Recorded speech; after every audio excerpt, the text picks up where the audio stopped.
Bismillah walhamdulillah wassalatu wassalam ala rasulillah wa ala alihi wa sahbihi ajma'in wa ba'd.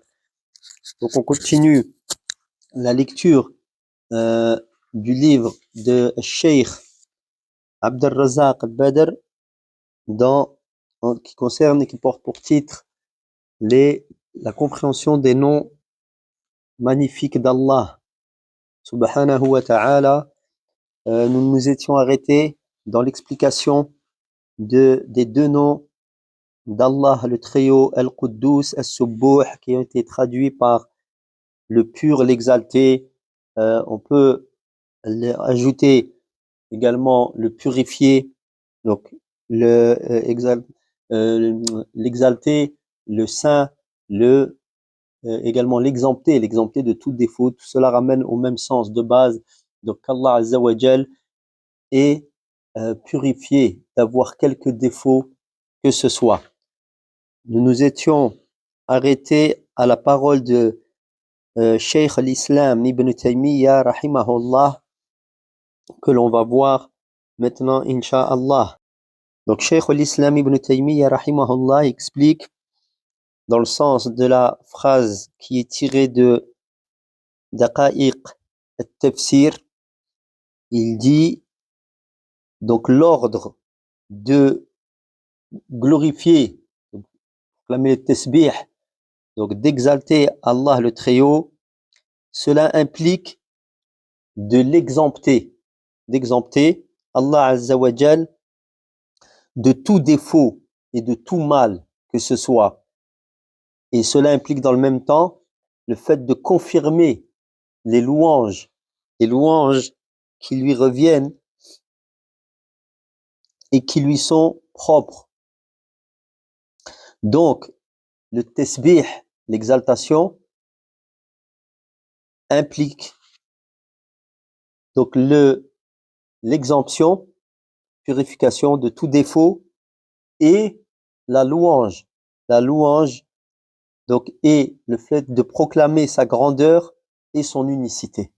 Donc on comprend ici que le fait de purifier Allah, de glorifier Allah, ça ne veut pas juste dire ça n'implique pas seulement le fait de purifier, d'exempter Allah de tout défaut, mais dans le même temps, à contrario, de proclamer sa perfection subhanahu wa ta'ala. Voilà pour la parole de Cheikh l'Islam. Donc, Cheikh Abdelrazak Badr continue en expliquant dans le sens de ce qu'il dit, et par cela, nous comprenons que ce que pratiquent les négateurs, ce qu'on appelle mu'attilah, et les gens de l'innovation, donc les négateurs, c'est-à-dire ceux qui rejettent des noms d'Allah Azza wa Jal, ou leur donnent une interprétation tronquée, donc, et ainsi que les gens de l'innovation, donc ce qu'ils pratiquent de négation au sujet des attributs d'Allah, de ses qualités, et l'absence de confirmation de celle-ci. Donc, c'est cela qu'ils font. Ils rejettent des qualités d'Allah en ne pas les confirmant. Donc, et qui rejettent également les réalités qu'elles renferment et les sens par le seul argument le seul argument qu'ils utilisent, c'est qu'ils glorifient, exaltent Allah Azza wa Jal, purifient Allah Azza wa Jal, donc, et l'exemptent, selon eux, de, par exemple, le faire ressembler à ces créatures. Donc, en réalité, cela n'est absolument pas de la glorification, ça n'est pas de l'exemption, ça n'est pas de la proclamation de la pureté d'Allah Azza wa Jal, et ça n'est pas du tasbih, donc, et ça n'est pas du taqdis. Cela en aucun cas. C'est plutôt comme on l'a dit, de la négation et du rejet de ce par quoi Allah Azza wa Jal s'est décrit. Et cela est un égarement évident et un mensonge à l'égard d'Allah Azza wa Jal. Donc Ibn Rajab rahimahullah dans le sens de la parole d'Allah le Très-Haut, فَسَبِّحْ بِحَمْدِ رَبِّكَ. فَسَبِّحْ بِحَمْدِ رَبِّكَ. Donc, et glorifie par la louange ou la louange de ton Seigneur. Donc, exalte cela, la louange de ton Seigneur dans Surat Al-Hajr, ou Al-Hijr, afwan, verset 98, la sourate 15. Donc, Ibn Rajab, un grand imam parmi les imams qui lui a vécu à l'époque de Cheikh al-Islam Ibn Taymiyyah au 8e siècle de l'Hégire. Donc Ibn Rajab explique au sujet de ce verset فَسَبِّحْ بِحَمْدِ رَبِّكَ. Donc exalte la louange de ton Seigneur, c'est-à-dire il dit glorifie, donc le tasbih, glorifie Allah par ce par quoi il s'est lui-même, il a lui-même proclamé, par ce par quoi il a proclamé sa louange. Donc, on glorifie Allah, on le sabbah, nous sabbihu Allah, on exalte Allah, on purifie Allah par quoi? Par ce par quoi il s'est lui-même décrit. C'est par ça là, la louange d'Allah. Par ses noms, car la louange, c'est le fait de le proclamer. Donc la louange, ou alors louer, le proclamer afwan, celui qui est loué, décrire le loué, par quoi? Par les attributs de perfection, avec amour et ta'zim, c'est-à-dire magnificence, conscience de la grandeur de celui qu'on loue, donc à l'égard d'Allah. Donc le fait de décrire le loué par ce par quoi il s'est décrit, Allah Azza wa Jal, donc avec amour et conscience de la grandeur, avec magnificence, en le magnifiant, en l'exaltant. Donc la parole d'Allah Azza wa Jal ici, فَسَبِّحْ بِحَمْدِ رَبِّكَ, donc Ibn Rajab explique que c'est le fait de le tasbih ici, donc c'est le fait de exalter, purifier, exempter de tout défaut. Mais comment? Justement en louant Allah Azza wa Jal par ce par quoi il s'est lui-même décrit. Donc, car toute exaltation, il explique pourquoi cela. Il dit, il a bien précisé cela, Ibn Rajab. Il dit car toute exaltation n'est pas ne représente pas forcément une louange. Tout comme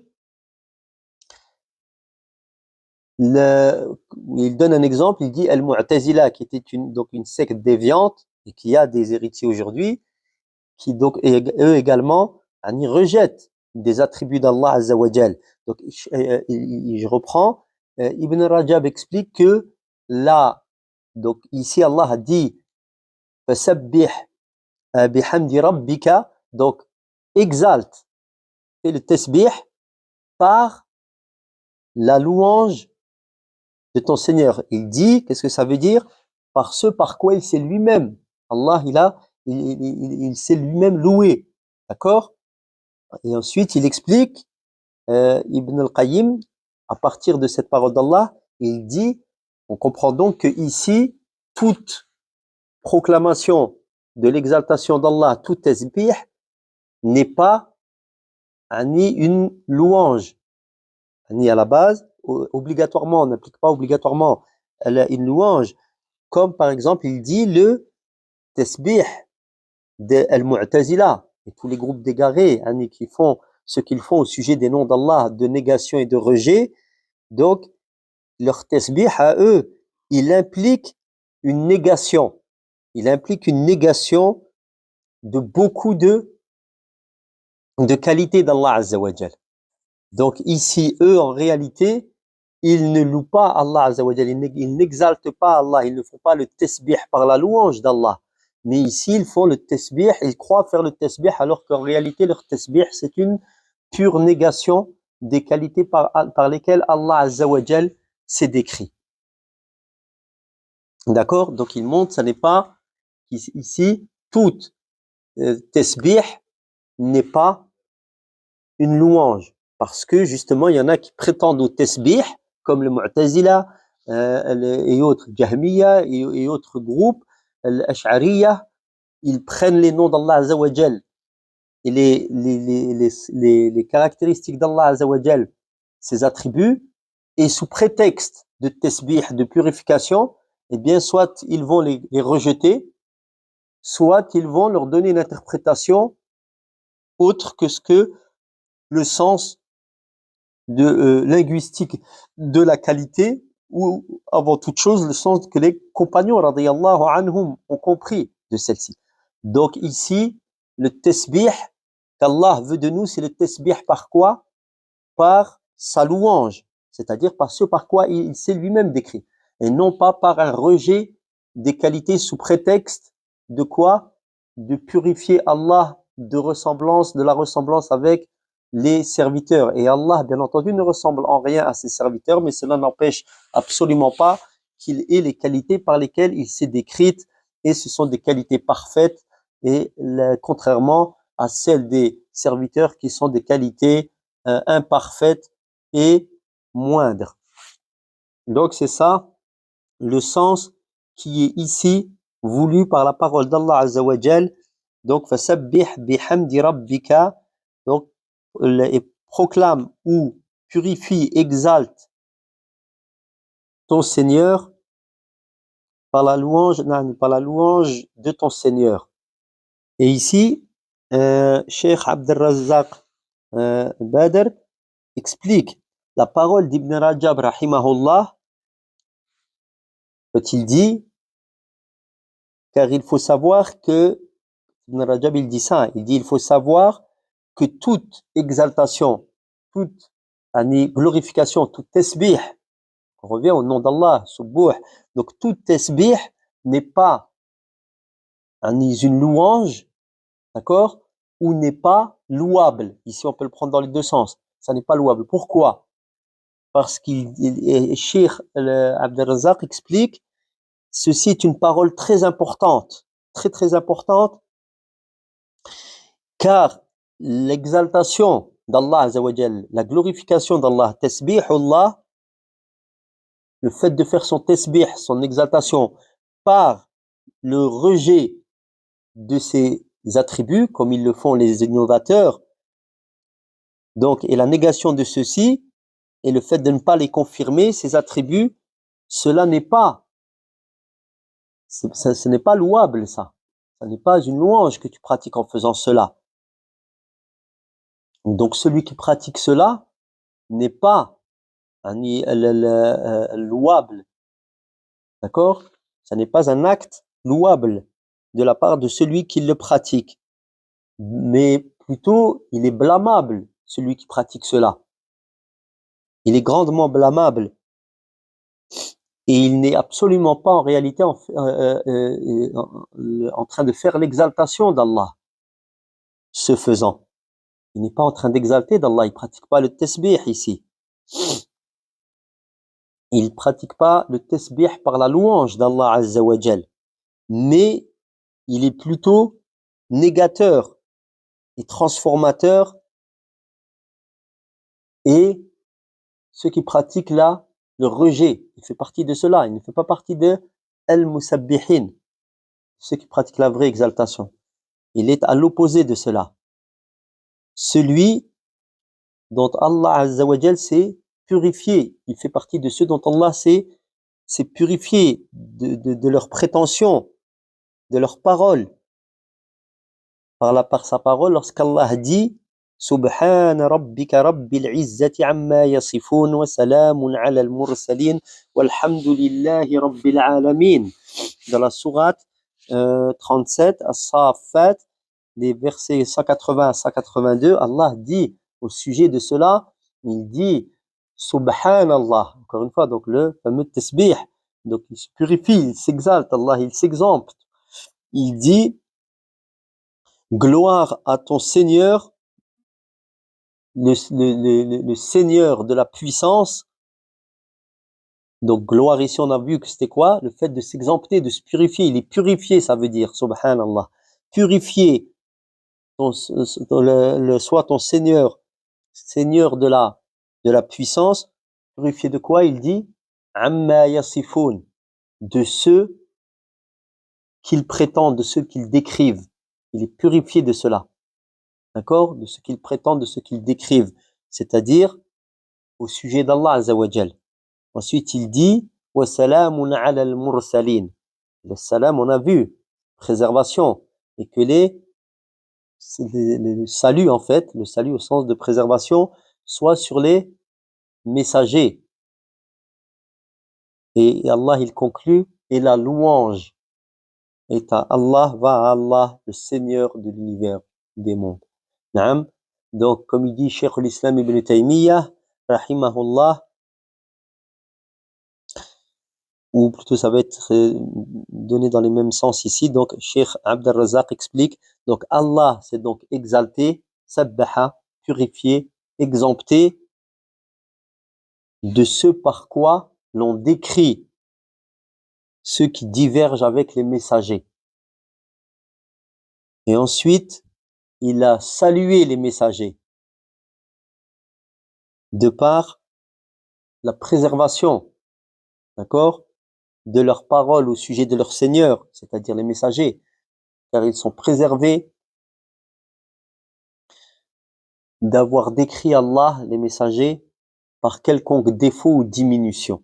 Donc c'est pour cela qu'Allah, lui, s'est préservé, il s'est lui-même purifié, il a proclamé sa purification, son exemption de tout ce que les divergents avec les messagers disent au sujet d'Allah. Et ensuite, Allah Azza wa Jal, il a accrédité ces messagers en disant, et que le salut soit sur les messagers. Le salut, on revient, le sens qui est très important ici. Salama, donc la préservation, d'accord, l'exemption de tout défaut dans la parole des messagers au sujet de leur Seigneur. Ils n'ont fait que transmettre ce qu'Allah leur a ordonné de transmettre au sujet d'Allah Azza wa Jal. Donc ce qu'ils ont dit au sujet d'Allah n'est que pure vérité. Et ce qu'ils l'ont dit, les hommes à qui ils l'ont dit, les compagnons, les hommes qui étaient avec eux, sont des hommes qui maîtrisaient la langue mieux que quiconque, la langue avec laquelle on leur parlait, la langue arabe en l'occurrence avec le prophète Mohammed sallallahu alayhi wa sallam. Donc ils ont pris cela comme cela a été donné et ils n'ont fait aucune mauvaise interprétation comme c'est venu par la suite. Donc c'est pour cela ici que c'est trois versets sont des versets, si on les médite, on voit ici qu'Allah Azza wa Jal, il proclame son exemption de tout défaut, il salue les prophètes de par la préservation des défauts de ce qu'ils ont dit au sujet de leur Seigneur, et ensuite Allah il dit, et la louange va à Allah, le Seigneur de l'univers.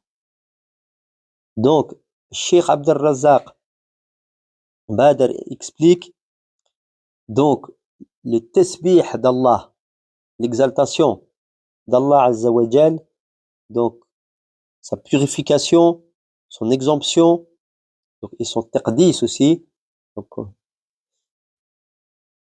donc, et le fait, le tanzih, donc le fait qu'il soit exempté, tout cela, ainsi que sa magnificence, le ta'zim,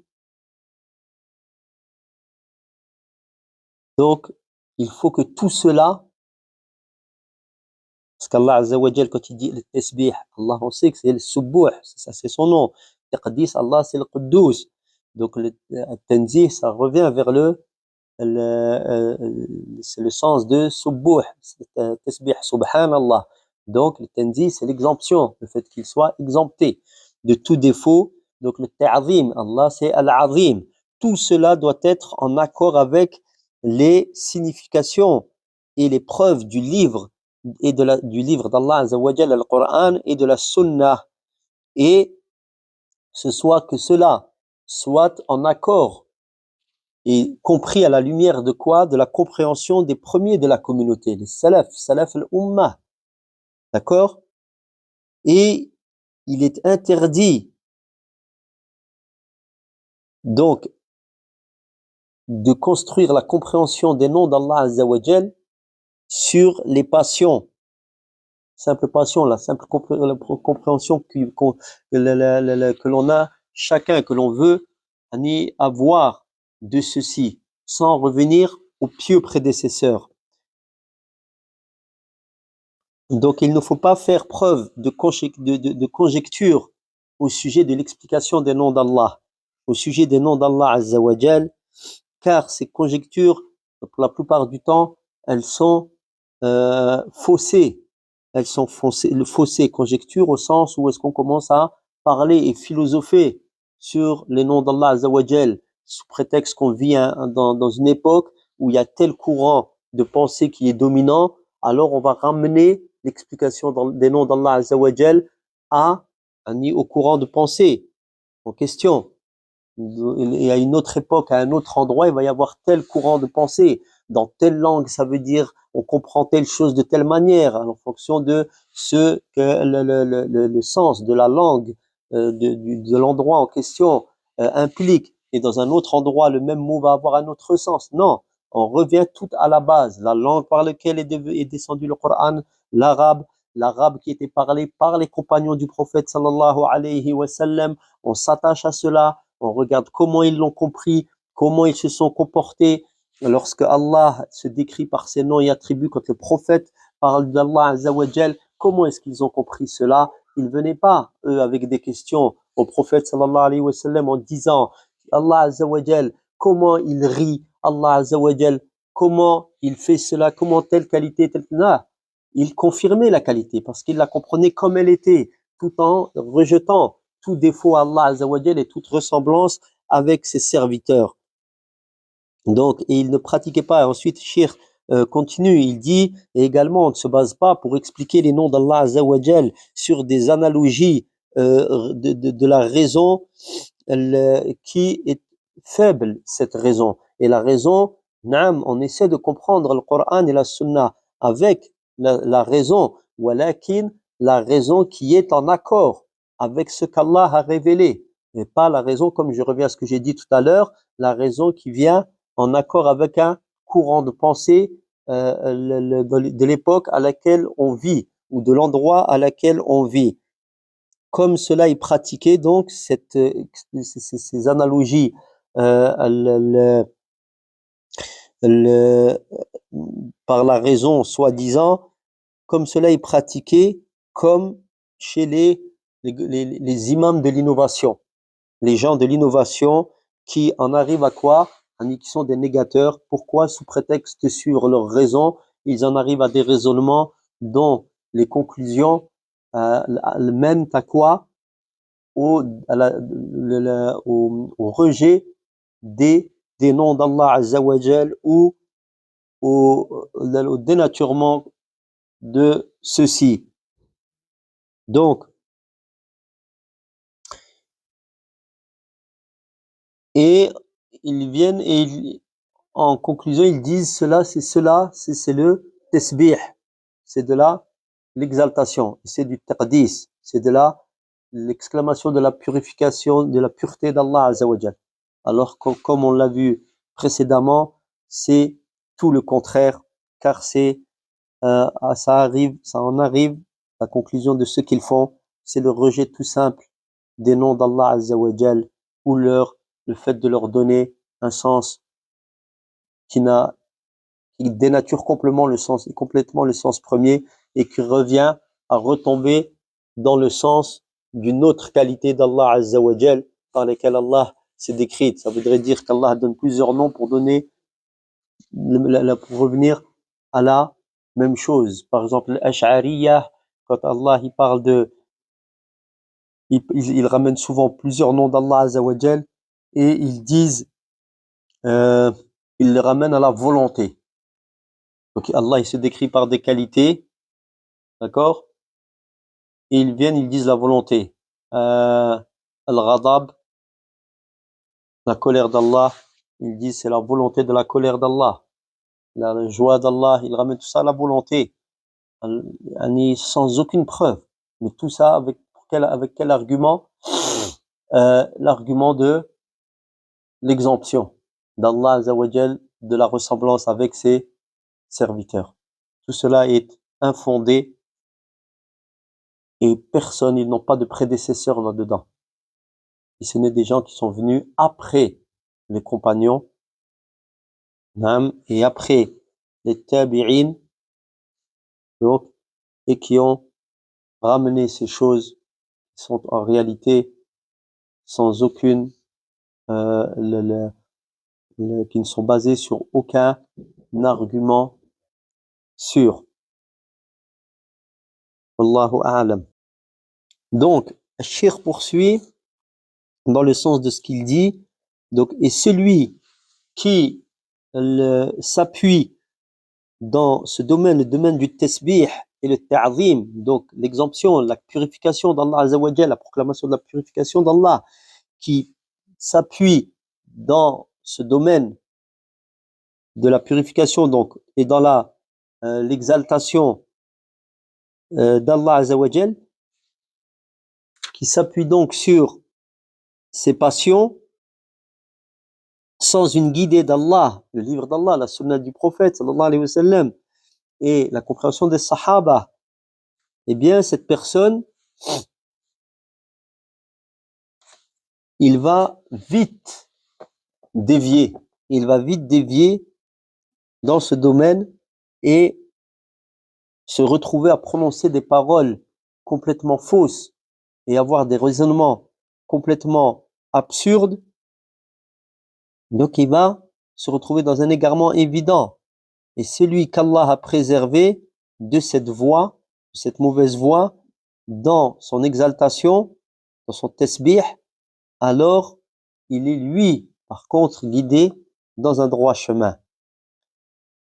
Car il faut savoir que le tasbih, l'exaltation, la glorification d'Allah est une obéissance immense, est une adoration magnifique, donc qui est aimée par Allah Azza wa Jal, le miséricordieux. Donc c'est lourd, le tasbih, bien compris, et le ta'zim. Donc le tasbih d'Allah, l'exaltation, la purification, si elle est comprise, car on rappelle ici que c'est purification. Allah, il est purifié de quoi? De tout défaut. On exalte Allah, on exempte Allah de tout défaut. Et ça implique, on le rappelle, ce n'est pas juste exempter des défauts, mais confirmer à contrario les qualités de perfection d'Allah Azza wa Jal. Donc cela est une chose immense, le tasbih. Donc, et cela sera très lourd dans la balance du serviteur, car il est en train de décrire Allah par la perfection. Et il est en train de exempter Allah, comme il s'est exempté lui-même de tout défaut, proclamer qu'Allah est exempté de tout défaut. Comme le messager d'Allah sallallahu alayhi wa sallam a dit kalimatan khafifatan ala al-lisan ثقيلتان في الميزان حبيبتان إلى الرحمن سبحان الله وبحمده سبحان الله العظيم متفق عليه. Donc dans le hadith rapporté par Al-Bukhari et Muslim, le messager d'Allah sallallahu alayhi wa sallam a dit deux paroles sont légères à la langue, lourdes sur la balance et aimées par le miséricordieux. Subhanallahi wa bihamdih, gloire à Allah et par sa louange. Subhanallahi al-azim, gloire à Allah l'immense, l'exalté. Donc ici, c'est l'application de ce qu'on a vu tout à l'heure avec la parole d'Ibn Rajab au sujet du tafsir de la parole d'Allah. Fasabbih bihamdi rabbika. Fasabbih bihamdi rabbika.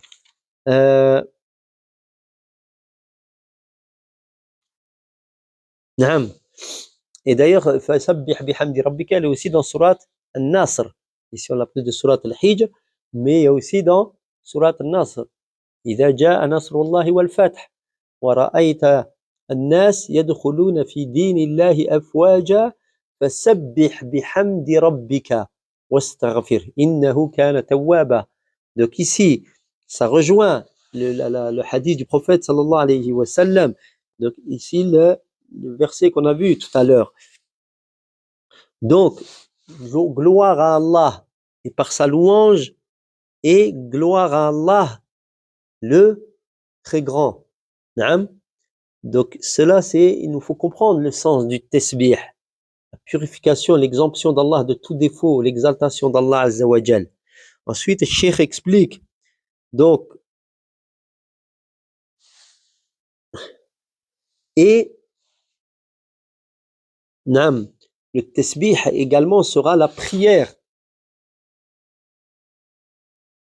ou c'est la prière, pardon, de toutes les créatures, comme Allah le dit dans Surat Al-Isra, Surat 17, le voyage nocturne, verset 44, c'est par le tasbih que les serviteurs ils adorent toute la création, leur Seigneur. Allah dit تسبح له السماوات عفوا نعم تسبح له السماوات السبع والأرض ومن فيهن وإن من شيء إلا يسبح بحمده ولكن لا تفقهون تسبيحهم إنه كان حليما غفورا.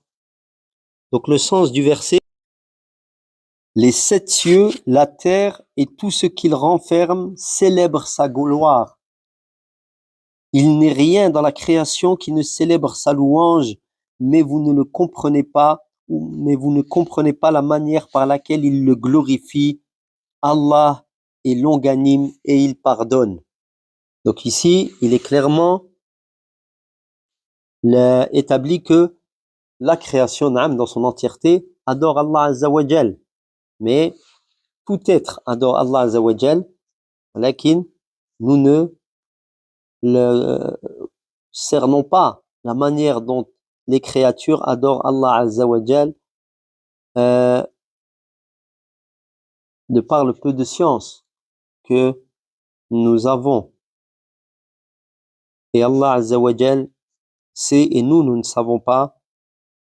Et Allah est celui qui a créé toutes choses et qui sait toutes choses. Et par le tasbih, par la glorification, la louange, alors tu reçois la subsistance. Comme cela a été authentifié de Abdullah ibn Amr ibn al-As, qu'Allah soit satisfait de deux, du prophète, de la part du prophète sallallahu alayhi wa sallam, que le prophète Nuh alayhi salam a dit à son fils, alors qu'il était en train de mourir, il lui dit: Amuruka bi la ilaha illallah, fa inna as-samawati as-sab'a wal aradina as-sab'a law wudi'at fi kiffah wa wudi'at la ilaha illallah fi kiffah رجحت بهن لا إله إلا الله ولو أن السماوات السبع والأراضين السبع كنا حلقة مبهمة قسمتهن لا إله إلا الله وسبحان الله وبحمده فإنها صلاة كل شيء وبها يرزق الخلق. رواه الإمام أحمد والبخاري في الأدب المفرد. Donc Nuh a dit à son fils au moment de mourir: je t'ordonne, je t'enjoins la parole la ilaha illallah, pas de divinité digne d'être adorée en toute vérité à l'exception d'Allah. Car si les 7 cieux et les 7 terres étaient posés sur un pan, c'est-à-dire de la balance, et que la ilaha illallah était sur l'autre, alors la ilaha illallah pèserait plus lourd. La balance pencherait du côté de la ilaha illallah. Et ensuite il poursuivit alayhi salam Nuh en disant: et si les 7 cieux et les 7 terres étaient une, ici je traduis par un anneau, naam. Alors la ilaha illallah, les cieux et les terres, ils sont formés, donc une masse, un anneau, Allahu a'lam. Alors la ilaha illallah, là, les aurait séparés. Séparés. Et également le subhanallah wa bihamdih, le gloire à Allah et par sa louange, car c'est la prière de toute chose. Et et ici vient la phrase, une preuve de Cheikh Abdel Razak al-Badr.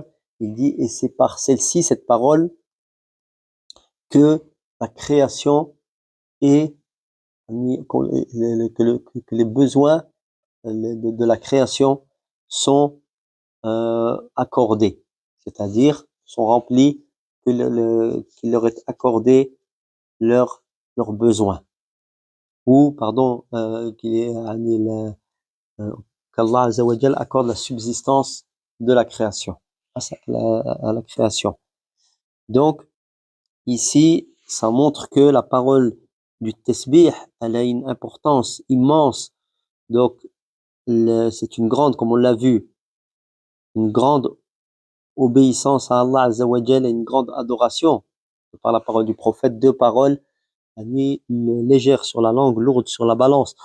Et également que c'est également par le tasbih, l'adoration de la création dans son entièreté. Il glorifie, proclame le tasbih d'Allah Azza wa Jal. Et également le tasbih, subhanallah, c'est par cette parole que Allah accorde la subsistance à sa création. Donc, tu proclames l'exemption d'Allah de tout défaut, purification d'Allah, subhanallah, avec un cœur rempli de foi et de confiance en Allah Azza wa Jal, et de conscience de ce que tu es en train de dire, de son sens. Allah Azza wa Jal va te préserver, Qu'Allah, et c'est la conclusion de Cheikh ici, qu'Allah nous mette parmi ses glorificateurs par sa louange, les croyants en ses noms et ses attributs, et ceux qui concrétisent son unicité, subhanahu wa ta'ala, et son exaltation, et il est celui qui entend et qui répond à l'invocation. Wallahu ta'ala a'lam. Voilà pour la conclusion de l'essai de traduction et quelques ajouts dans l'explication, la lecture de l'explication de la compréhension des noms d'Allah Azza wa Jal, Al-Quddus, As-Subbuh, l'exalté, le purifié, subhanahu wa ta'ala.